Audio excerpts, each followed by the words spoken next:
Hey everybody, here's a quick tutorial for putting together one of the 3D printed face shields.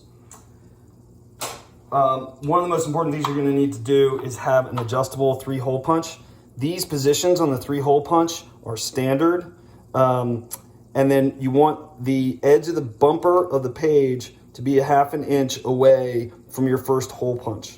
And this other side is open-ended. What we're going to end up doing is we're going to end up sliding a piece of paper in, punch all 3 holes, flipping it over, and punch the other 3 holes, all while lined up in the right position. So what we're going to get first is transparency paper. I used this Apollo transparency film. Don't get the type of film with the strips on the bottom of it. Those have got a little cloudier finish. And then you take some transparency paper, you line it up, and you give 3-hole punch. Take it, you'll notice I've got 3 punches in there. And you take that position you were in, and then you flip it over.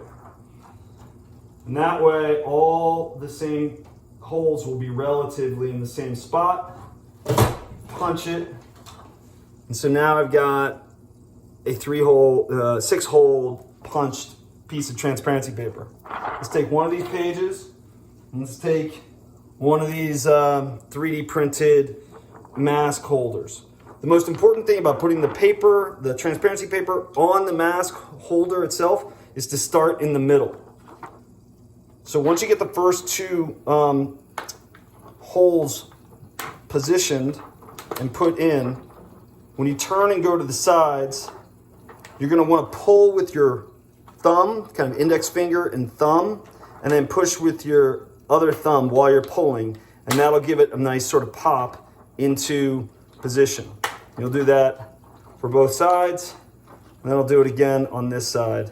And again, you want to pull with the 2 fingers, and then while pushing with your thumb, and that'll get you if you pull too hard, it'll break like you're, forcing a dish in a dishwasher.